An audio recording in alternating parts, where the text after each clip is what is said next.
Estendemos nosso abraço fraterno a todos, rogando a Jesus que nos abençoe. Gostaríamos de iniciar nossa fala citando uma questão do Livro dos Espíritos, que é a questão de número 149.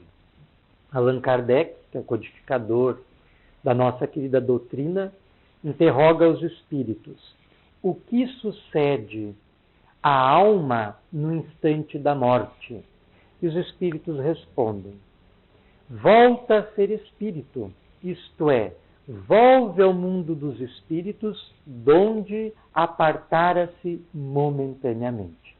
Esta questão, ela está dentro da segunda parte do Livro dos Espíritos, que trata do mundo espiritual, e inaugura o terceiro capítulo, que intitula-se da volta ao mundo dos espíritos após a extinção da vida corporal. E ela dá margem a largas e profundas reflexões. A primeira, a questão da correlação dos termos alma e espírito. Observem que Allan Kardec pergunta: o que sucede à alma no instante da morte? E os espíritos respondem: volta a ser espírito, isto é, volve ao mundo dos espíritos, donde se apartara momentaneamente. Aí nós temos um problema linguístico, em que Allan Kardec usa distintamente, ao longo do Livro dos Espíritos, sobretudo, a palavra alma e a palavra espírito com significados distintos. Allan Kardec entende por alma o espírito encarnado e entende por espírito a alma desencarnada, o ser espiritual desencarnado. Isso é uma questão simples, mas importante de ser entendida, tanto que ele vai dedicar o segundo item da introdução do Livro dos Espíritos para tratar da questão da alma. É um item bem extenso, onde ele procura deixar bem claro o entendimento que a doutrina espírita tem sobre a palavra alma, por entender que esta doutrina repousa inteiramente sobre a existência em nós de algo que não é material e que sobrevive após a morte, conservando a individualidade. E é este algo que existe em nós e sobrevive à morte do corpo é que Allan Kardec designou de alma. E é um nome, uma expressão, uma palavra que é consenso em todas as religiões e doutrinas espiritualistas, que utilizam-se deste termo nesse sentido. E oferece ao termo espírito uma aplicação distinta, essa individualidade que sobrevive à morte do corpo. E um segundo ponto que poderíamos destacar desta questão é justamente esse entendimento da existência em nós de algo que não é material, que não é corporal. E de que este algo que não é material, que não é corporal, tem uma origem e tem uma destinação que não se limita ao corpo físico. Então, nessa questão, nós entendemos que nós viemos de um campo espiritual, que Allan Kardec chama de mundo dos espíritos, e utiliza uma outra expressão, erraticidade, e que voltaremos para este mundo dos espíritos, para esta erraticidade, depois que concluirmos o nosso ciclo existencial neste plano, neste mundo. Isso é muito importante de nós termos sempre em vista ao tratarmos da doutrina espírita.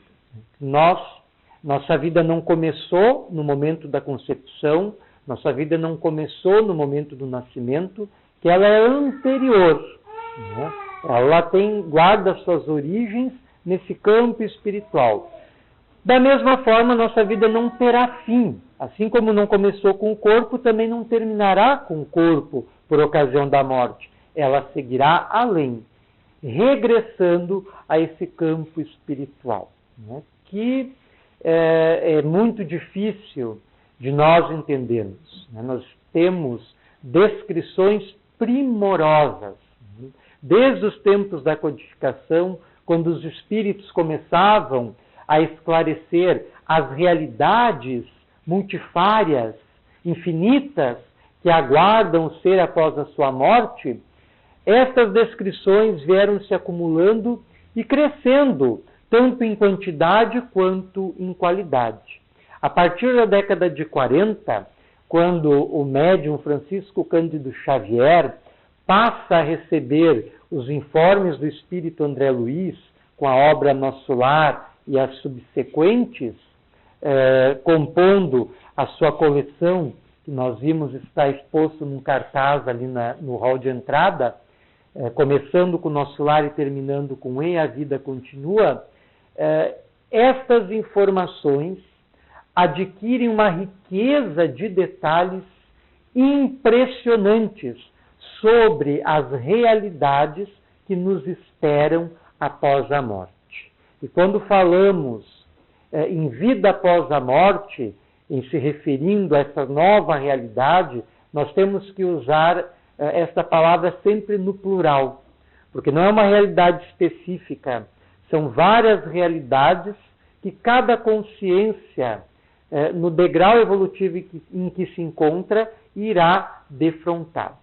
Mas não obstante, essa riqueza de informações descritivas sobre a nossa natureza espiritual, sobre a natureza destas colônias, destas dimensões espirituais, do que Allan Kardec chamou de erraticidade, ou de mundo espiritual como um todo, elas não passam de descrições, elas não são a realidade em si. Alguém já falou que o mapa não é a realidade que ele está representando. O mapa não é o território. Ele é uma representação, obedecendo algumas regras cartográficas, de um espaço real, de um espaço físico, mas não é aquele espaço.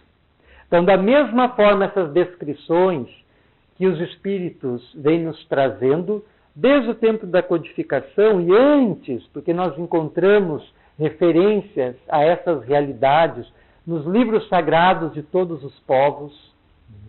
A Bíblia, no Antigo Testamento, nos fala do Sheol, que, segundo o judaísmo, seria um lugar para onde rumariam as almas após a morte. Os livros sagrados do hinduísmo e do brahmanismo, como os Vedas, os Upanishads e outros, também falam de lugares específicos para onde rumaria a alma após a sua morte. E assim em todas as culturas. Se nós nos embrenharmos na Amazônia, em alguma tribo indígena que nunca teve contato com a nossa civilização, com o nosso modo de vida, com a nossa cultura, e passássemos, como os antropólogos e os etnólogos o fazem, a estudar aquela cultura, nós iríamos descobrir que eles possuem, no seu conjunto de mitos e crenças, um local destinado para a habitação dos espíritos dos seus mortos. Isso é universal. Das 2.500 culturas, mais ou menos, passadas e presentes, estudadas pelos especialistas, historiadores, pré-historiadores, antropólogos, etnólogos, etnógrafos, sociólogos, etc., todas, sem exceção, apresentavam e apresentam descrições dessa realidade que nos espera após a morte. Só esse fator, essa universalidade da crença na sobrevivência após a morte, já é uma forte evidência acerca da mesma.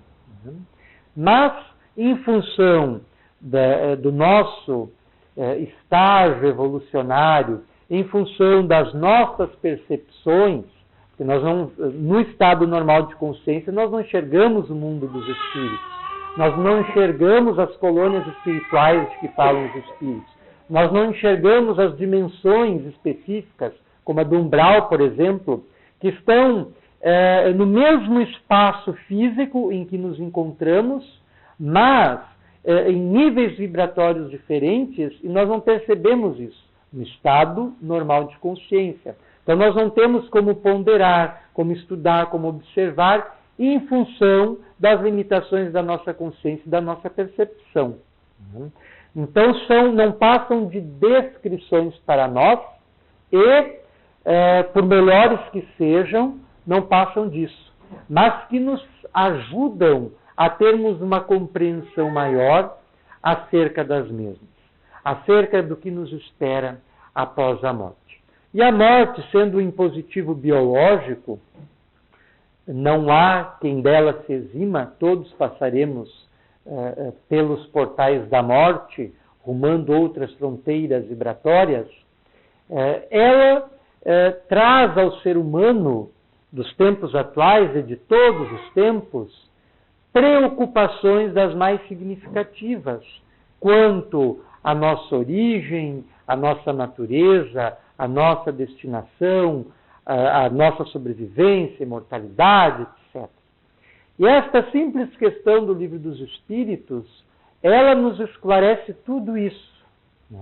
Nos esclarece que nós somos um espírito, que nós já existíamos antes do corpo, que continuaremos a existir depois do mesmo, que conservamos a nossa individualidade, aquilo que nós somos, os nossos sonhos, nossos desejos, as nossas aspirações, as nossas virtudes, as nossas qualidades, bem como os nossos defeitos, os nossos conflitos, os nossos dramas, os nossos medos, a nossa timidez, a nossa angústia, o nosso ressentimento, etc.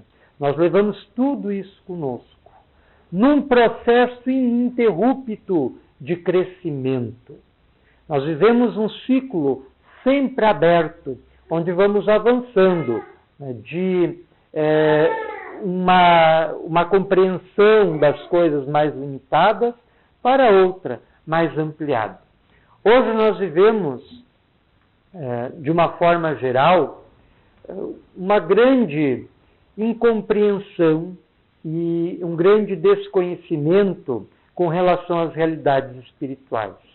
A doutrina espírita, há mais de 1,5 séculos, já nos descerra o entendimento a várias facetas da nossa realidade espiritual. Mas a humanidade como um todo segue ainda ignorante, alheia a estas questões, revelando o seu primitivismo, a preponderância da nossa natureza animal sobre a nossa natureza espiritual, a predominância dos instintos sobre a razão, a inteligência, e tudo isso tende a mudar à medida que, culturalmente, os indivíduos e as sociedades como um todo passem a se abrir à compreensão diferenciada acerca das realidades espirituais. Só quando houver um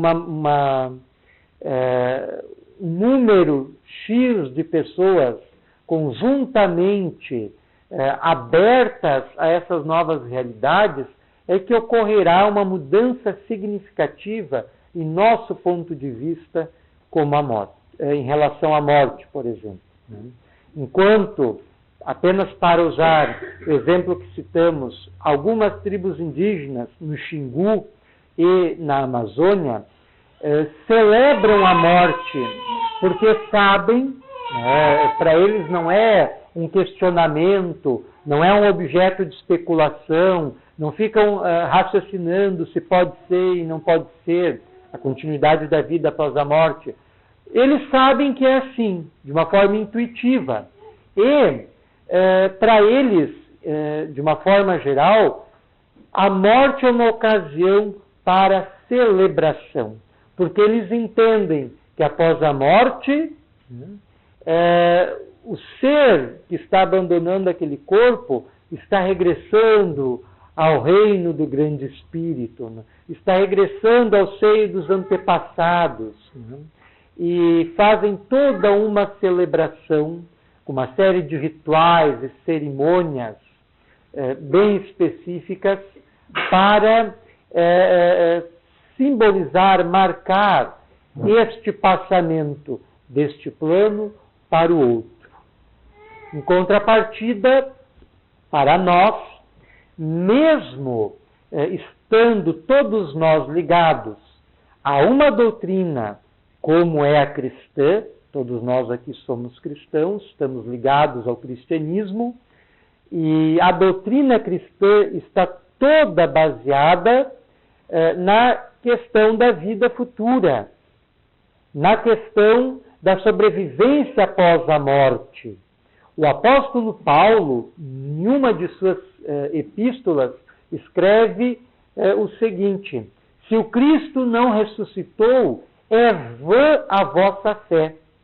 Dizendo que, se nós não temos, como querendo dizer que, se nós não tivermos a compreensão da ressurreição do Cristo como sendo uma evidência da continuidade da vida após a morte, a nossa fé carece de sentido, carece de base, carece de sustentação, de alicerce. Então nós nos abrigamos no seio de uma crença que se baseia toda ela na crença da continuidade da vida após a morte. Mas vivemos em desalinho, em desarmonia em relação a esta crença. Nós sabemos que somos imortais, que o nosso ser espiritual continuará vivo após a morte, mas nós não vivemos de acordo com esta crença que integra os nossos conhecimentos. Bem pelo contrário. Então é um dos paradoxos mais significativos dos tempos atuais. Porque nós acreditamos numa determinada coisa, mas não vivemos de acordo com as nossas crenças. E isso é um fator patológico, um fator de doença. Os psicólogos, os psicoterapeutas, desde a época de Freud, passando por Jung, Karen Horney e outros, têm estudado que o indivíduo que acredita em determinada coisa, mas não vive em consonância com esta crença, está propenso a apresentar patologias da psique, da sua mente.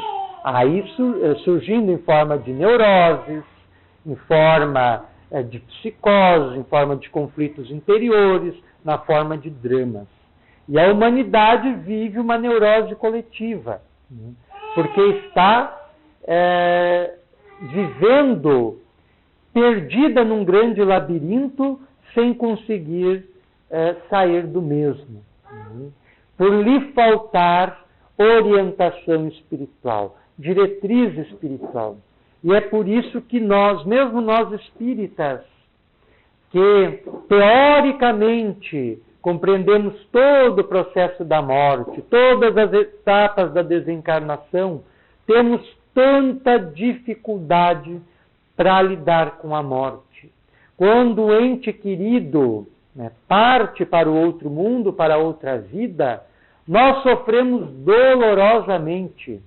E o nosso período de luto psicológico, muitas vezes uma mais tempo do que seria de se esperar em se tratando de pessoas que são adeptos de uma doutrina que amplia os nossos horizontes compreensivos em relação à morte.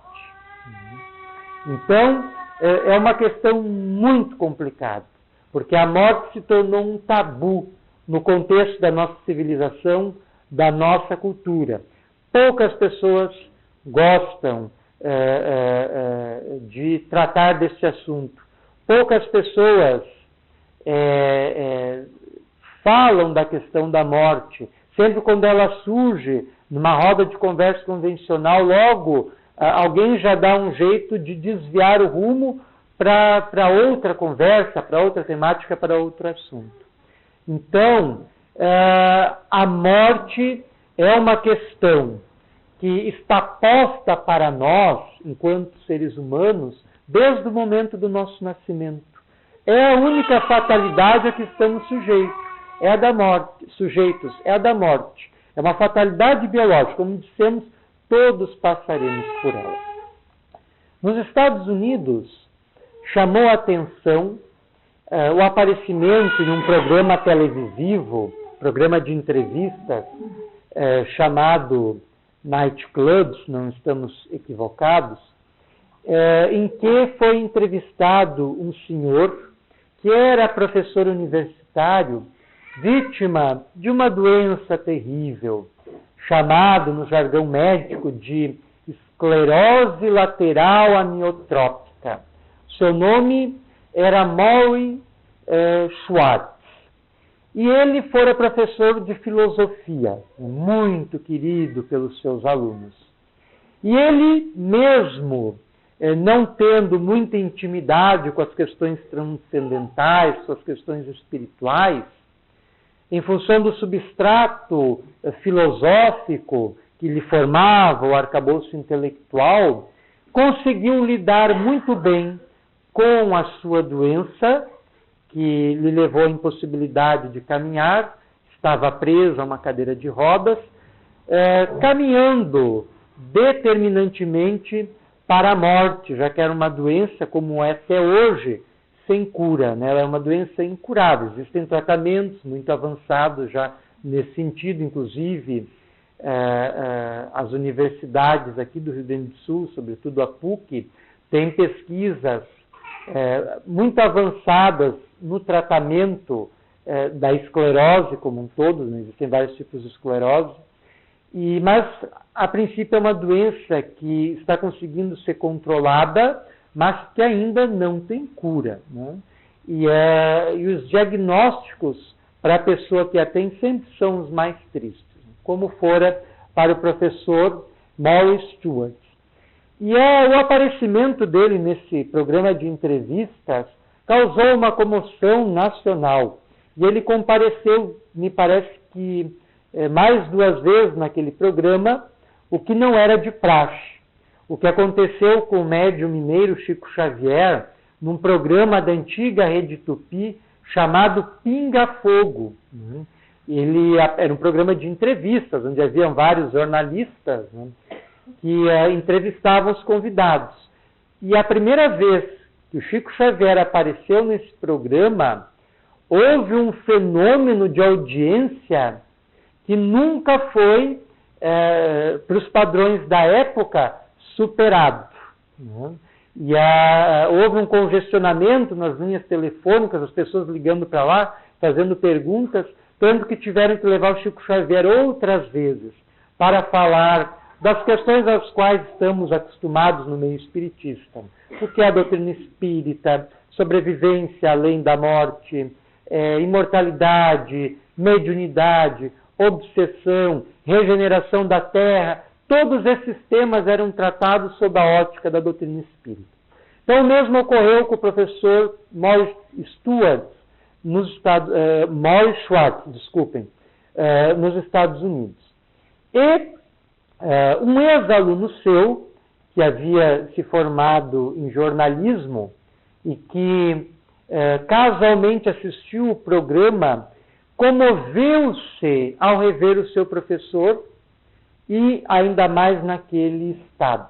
Ele se tornara um célebre comentarista esportivo e logo passou a tentar entrar em contato com o seu professor, seu antigo professor, assim que o vira na televisão. Seu nome era Mitch Albom e ele conseguiu entrar em contato com o seu antigo professor, combinaram um encontro que se verificou numa terça-feira à tarde, e a partir dali se encontrariam sempre às terças à tarde para conversar a respeito das mais diferentes questões. E desses encontros, Mitch Albom escreveu um livro, publicado em inglês, se não estamos enganados, com o título de Tuesday, que é terça-feira em inglês, e que foi publicado no Brasil pela editora Sextante com o título A Última Grande Lição. E conversaram sobre os temas mais variados, né, de política à religiosidade, de questões materiais à espiritualidade. E na quarta terça-feira em que eles se reuniram, eles trataram da questão da morte. E o professor Maury iniciou com a seguinte ideia, o colóquio entre ambos. Todos sabemos que vamos morrer, mas ninguém acredita nisso. Ele começa com essa expressão, né? Todos sabemos que vamos morrer, mas ninguém acredita nisso. A gente sempre pensa que não vai acontecer conosco, que não vai acontecer com as pessoas que nós amamos, que isso vai demorar muito para acontecer, que isso vai acontecer no futuro, daqui a muitos anos. Né? E não acreditamos, em última palavra, que de fato acontecerá. Então nós caímos numa ilusão em que o tema da morte se impõe, como dissemos, como um tabu e não nos preocupamos com a morte. Vivemos como se fôssemos viver para todo sempre neste corpo de carne, neste corpo físico. E a gente sabe que é uma ilusão da nossa parte, é uma crença equivocada da nossa parte. Né? Nós nos iludimos e iludimos aqueles que convivem conosco pensando dessa forma. Porque nós sabemos, né, que a morte é uma ocorrência diária e na qual não existe ordem natural. Né? Quantos pais enterram os seus filhos, né, ainda jovens, ainda mais nesses tempos conturbados em que a drogadição campeia, os acidentes automobilísticos se multiplicam. Então não existe ordem natural. Né? E não existe hora específica para que a morte ocorra. Né? Ela chegará a qualquer momento. E sempre, de uma forma geral, nos surpreende despreparados para este momento. E o professor Maury, desdobrando o seu raciocínio, há uma pergunta que ele faz Nietzsche Albon, seu antigo aluno, de como deveríamos lidar então com a questão da morte, e ele sugere que se lide da seguinte forma: como fazem os budistas, para os quais, ao nascer de cada novo dia, como que um passarinho pousado sobre o ombro, a fazer as seguintes perguntas: é hoje que vou morrer? Estou preparado? Estou fazendo tudo aquilo que preciso fazer? Estou sendo aquela pessoa que quero ser? Então ele faz esse questionamento, que deveríamos, cada um de nós, principalmente nós espíritas, fazermos não todos os dias, mas a todos os momentos. É hoje que vamos morrer? Estamos preparados? Estamos fazendo tudo o que precisamos e devemos fazer? Estamos sendo a pessoa que nós queremos ser? Façamos uma rápida experiência. Cada um feche os olhos neste momento e imagine a visita da irmã morte. Ela está chegando neste exato momento e nós estamos sendo deslocados para o local específico em que a nossa consciência nos situa no mundo maior, na espiritualidade. Estamos mortos para este mundo. Estamos mortos para os nossos familiares. Estamos mortos para as pessoas que amamos. Estamos mortos para os nossos sonhos, para os nossos projetos, para as nossas aspirações ligadas à atual existência. O que nos ocorre à mente? O que vem à tona? Quais são os sentimentos que assomam? É um sentimento bom? É um sentimento ruim? Qual é a imagem que aparece em nossa mente? Estamos mortos. Qual é a imagem que vem em nossas mentes? Podemos abrir os olhos. Esse tipo de exercício nós deveríamos fazer sempre, né? Porque dimensiona a nossa condição de mortalidade no corpo e a nossa condição de imortalidade no espírito. A nossa vida, aqui, repetimos, ela terá fim, né? Isso é um axioma científico, é uma verdade inquestionável, né? Como estamos vivendo em relação à nossa condição de finitude, de mortalidade no corpo físico, sabedores da nossa condição de imortalidade, sabedores de que a nossa individualidade será transportada daqui para uma nova faixa consciencial. Quais foram os pensamentos, as imagens, os sentimentos que assomaram? Na maioria das vezes, assomam imagem dos nossos familiares, dos nossos entes queridos. E por quê? Por uma questão bem simples. Nós sabemos que todos somos espíritos, no dizer do Espírito Emmanuel, enfermos pedindo alta.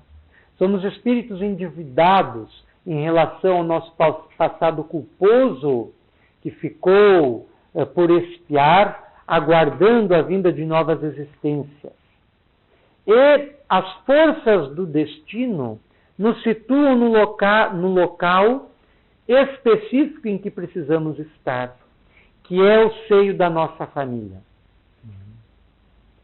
na qual nós ensaiamos os nossos primeiros passos para a vida, adquirimos as primeiras noções de certo e errado, aprendemos a amar, a odiar, aprendemos a conviver com os familiares e com aqueles que não são nossos familiares, e é justamente ali, atados e reunidos pelas forças do destino, que levem em consideração as nossas existências passadas, que espíritos em conflito, em desarmonia, são reunidos da mesma forma que espíritos que se amam, que se buscam, que querem se encontrar, são reunidos para darem continuidade ao seu crescimento, que é praticamente infinito e ininterrupto. Nós não temos como divisar um final para o nosso estágio de crescimento. Os espíritos nos falam que nós somos criados simples e ignorantes e que nós devemos reencarnar sucessivamente até adquirir a condição de angelitude, de espíritos perfeitos, uma perfeição relativa. Mas nós não temos como entender o que é essa perfeição relativa e podemos nos perguntar o que vem além da mesma, o que vem além dessa perfeição relativa. Então nós não temos como divisar um final para o nosso crescimento. Por isso é possível dizer que o nosso crescimento é praticamente infinito e ininterrupto e que ocorre sempre com o auxílio daqueles que nos cercam. Né? E quando fazemos esse tipo de experiência, sempre nos ocorre, em 90% dos casos, a imagem de um familiar. Muitas vezes alguém que é muito cara para nós, alguém que nós gostamos muito, às vezes que magoamos, às vezes que dissemos algo que não queríamos ter dito, alguém para quem gostaríamos de dizer alguma coisa e nos falta coragem para dizer, alguém com que gostaríamos de partilhar algum sentimento e não conseguimos. E esta imagem que nos ocorre, esses sentimentos que afloram, quando nós pensamos na iminência da morte, é que nos chamam a atenção para as nossas metas existenciais, aos porquês da nossa vida, aos objetivos da nossa vida. O Espiritismo nos ensina, né, que cada espírito vem para a Terra para cumprir determinada missão. Mas que missão é esta? Fazer essa experiência nos remete à nossa missão específica, que é lidar justamente com os nossos sentimentos, com as nossas mágoas, com os nossos dramas, com os nossos conflitos. Não nos equivoquemos. Poucos são aqueles que vêm para a Terra para cumprir uma missão de caráter coletivo.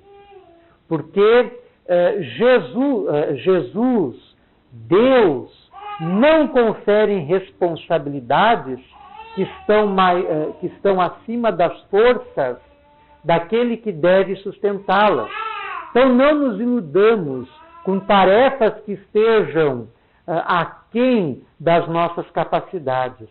Os nossos objetivos essenciais são bem mais simples e nós passamos a vida inteira ignorando, que é justamente a nossa harmonização com aqueles que convivemos, principalmente com os nossos desafetos, com as pessoas com as quais temos alguma inimizade, alguma pendência, alguma antipatia, e nós passamos a reboque desses sentimentos, ignorando-os sem atentarmos para eles.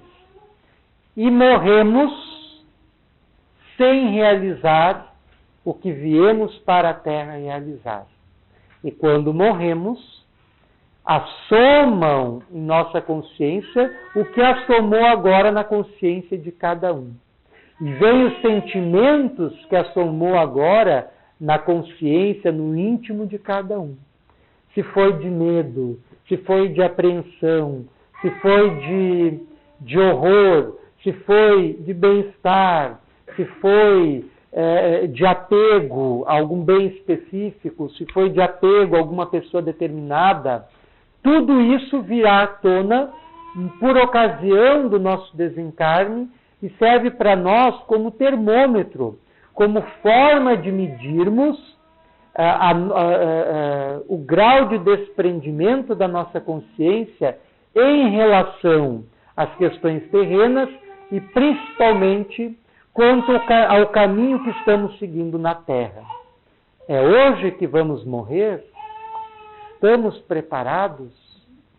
Estamos sendo a pessoa que queremos ser? Estamos fazendo tudo o que temos que fazer? Estas perguntas, elas são exponenciais e deveríamos, como dissemos, fazê-las a nós mesmos em todos os momentos, em todas as circunstâncias da nossa vida, porque nos dão a verdadeira dimensão da condição do nosso espírito no corpo físico. Não perderíamos tanto tempo com coisas de pequena monta, não perderíamos tanto tempo com passatempos que nenhum bem maior nos trazem, não perderíamos tanto tempo com prazeres que em nada acrescem ao nosso crescimento espiritual, não perderíamos tanto tempo com conversas das quais não advém proveito nenhum, não perderíamos tanto tempo que poderia estar sendo aproveitado para o nosso crescimento, que nos libertaria do passado culposo, dos compromissos que deixamos de realizar em outras vidas e que estamos deixando de novo por fazer, e que nos condicionará a mergulhar novamente na carne para recomeçar tudo de novo, até conseguirmos nos libertar por completo do apego, do medo, do ressentimento, da mágoa, da timidez, da incúria, da angústia, dos conflitos, etc. Então a questão da morte, ela se impõe às nossas reflexões e nunca será demasiado tê-la em vista, porque eis a única certeza para a nossa existência. A gente não sabe se estará aqui daqui a 10 minutos, daqui a 1 hora, daqui a 1 ano, daqui a 10 anos, daqui a 1 século. Nós não sabemos, no estado normal de consciência. Né? Então, nós temos que romper com o tabu da morte e nos preocuparmos com isso. E o professor Maury Schwartz conclui o seu raciocínio dizendo o seguinte: se nós trouxermos a morte para as nossas preocupações diárias, pensando sobre ela de uma forma desataviada, sem medos, sem tabu nenhum, nós modificaremos o nosso modo de vida sobre a Terra. E é justamente essa a proposta da doutrina espírita. Allan Kardec escreve no item 350 de O Livro dos Médiuns que de nada adianta nós acreditarmos na imortalidade do ser, acreditarmos na existência dos espíritos, acreditarmos na possibilidade de nos comunicarmos com os mortos, se isso não resultar em nossa melhoria. De nada servirá todo o conhecimento espírita se nós não nos melhorarmos. E nós temos sido muito hipócritas conosco mesmos. Temos faltado com honestidade conosco mesmos. E precisamos mudar esse estado de coisa. E ter a morte em vista faz com que modifiquemos os nossos objetivos, mudemos os nossos referenciais na vida e passemos a viver de forma diferente. O professor Maury Schwartz, preso à cadeira de rodas, contemplava do seu estúdio, do seu escritório, por uma pequena janela, a passagem do tempo, a mudança das estações, apreciando os últimos momentos de vida neste plano. Coisa que nós precisamos aprender a fazer em cada instante da nossa existência, a fim de vivermos a vida em toda a sua plenitude. Para sermos tão felizes quanto nos seja possível. Para termos desde já paz dentro de nós. Para nos sentirmos bem desde já. A gente fica estabelecendo condicionais ao nosso bem-estar, à nossa felicidade. Quando eu tiver concluído a reforma da minha casa, ou tiver comprado minha casa nova, eu serei mais feliz, estarei melhor. Quando eu conseguir trocar o carro, eu vou estar bem melhor, vou estar bem mais feliz. Quando eu conseguir me formar na faculdade, eu vou ter mais tempo para me ocupar das questões espirituais e por aí vai. A gente vai sempre estabelecendo condicionais e nunca realizamos o que precisamos realizar. A gente sempre empurra a nossa felicidade, o nosso bem-estar, a nossa paz para depois. Nós temos que ser felizes agora. Nós temos que nos sentirmos bem interiormente agora. Nós temos que estar em paz agora. Porque o único momento que existe para a nossa consciência é justamente este. É o agora. É o hoje. É este momento. Então nós temos que vivê-lo de forma mais intensa e correta possível, aproveitando sob a luz que a doutrina espírita nos apresenta, esclarecendo, tal qual a questão 149 nos esclarece, na pergunta de Kardec, o que sucede à alma no instante da morte? E, na resposta dos espíritos, volta a ser espírito, isto é, volve ao mundo espiritual, donde se apartara momentaneamente. Então nós viemos do mundo dos espíritos e para ele regressaremos, estando aqui numa passagem transitória para resolver questões específicas que não estamos resolvendo e precisamos resolver. Então, o passarinho está no nosso ombro, nos perguntando, é hoje que vamos morrer? Estamos preparados? Estamos fazendo tudo o que precisamos e devemos fazer? Estamos sendo a pessoa que nós queremos ser? E com estas perguntas, nós queremos encerrar a nossa fala, rogando a Jesus, o vencedor da morte, que abandonou o sepulcro, ressurgindo em sutis e vibrantes claridades, para nos certificar da continuidade da vida após a morte. E inaugurando na Terra uma nova era, em que a morte não é mais tabu, e abrindo para nós dimensões outras, para onde rumará nossas consciências, em evolução ininterrupta, para patamares cada vez mais ampliados de compreensão, de entendimento, de amor, de sabedoria, de luz e paz.